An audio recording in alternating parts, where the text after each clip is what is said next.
प्यारे दोस्तों, आज हम आपको बताने वाले हैं हिंडोला नाम के एक गांव की कहानी, जहां पर एक बद्री नाम का किसान रहा करता था।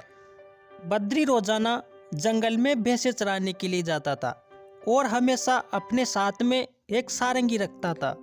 एक दिन की बात है, बद्री अपनी भैंसों को तालाब में नहला रहा होता है और तभी पीछे से एक जल देवी प्रकट होती है और वो बद्री की सारंगी को लेकर वहां से चली जाती है। और फिर इसके बाद बद्री अपनी भैंसों को लेकर घर आ जाता है। बद्री बहुत उदास था। शाम के वक्त बद्री से मिलने के लिए उसका दोस्त किशन उसके घर आता है। अरे क्या हुआ मेरे दोस्त बद्री, तू इतना उदास क्यों है? अरे क्या बताऊं यार किशन, मेरी सारंगी को तालाब के पास से पता नहीं कौन चोर के ले गया। वो मेरी सबसे प्यारी सारंगी थी।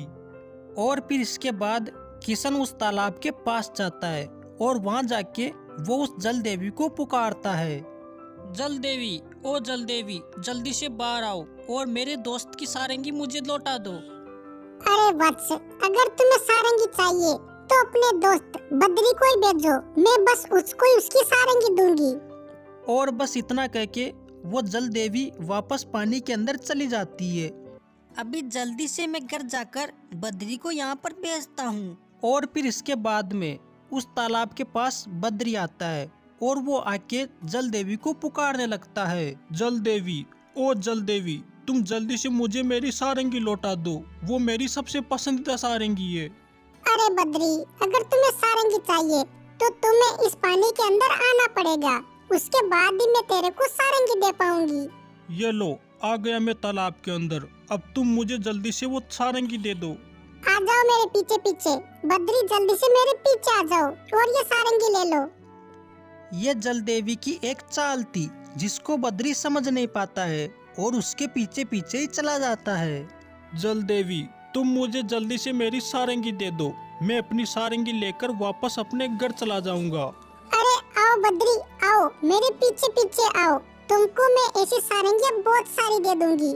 जल देवी बद्री को सारंगियां देने का लालच देकर अपने महल में ले जाती है। जल देवी के महल में बड़े बड़े नाग देवता थे और वहां पर सोना ही सोना पड़ा हुआ था।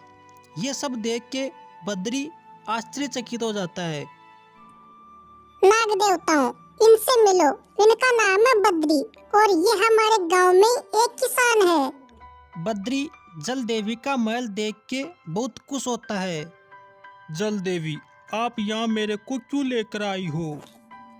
अरे बद्री, मैंने तुमको उस दिन तालाब में देखा था और तुम मेरे को बहुत अच्छे लगे, इसलिए मैं तुम्हारी सारंगी लेकर वापस अपने महल में आ गई। मैं चाहती थी कि तुम मेरा महल देखो और फिर मेरे साथ इस महल में रहो।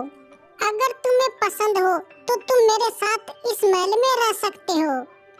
लेकिन जल देवी, मेरे को अपने दोस्त और अपने घर वाले ढूंढेंगे। तो फिर वो ढूंढते ढूंढते यहाँ तक आ गए तो? और फिर इसके बाद जल देवी बद्री को समझाने लग जाती है कि तुम एक काम करो, सबसे पहले अपने घर जाओ और वहां जाकर सो जाओ, इसके बाद सब कुछ मैं अपने आप कर दूंगी। बद्री भी बिल्कुल ऐसा ही करता है। सबसे पहले वो अपने घर आता है और घर आके वो बेड पर सो जाता है। अब पता नहीं मेरे साथ क्या होगा, लेकिन जो भी होगा अच्छा ही होगा। मैं जल देवी के साथ उसके महल में रह सकूंगा। बद्री को जल देवी और जल देवी का महल बहुत पसंद आ गया था और फिर जल देवी के प्लान के अनुसार दो नाग देवता बद्री के गांव में आते हैं।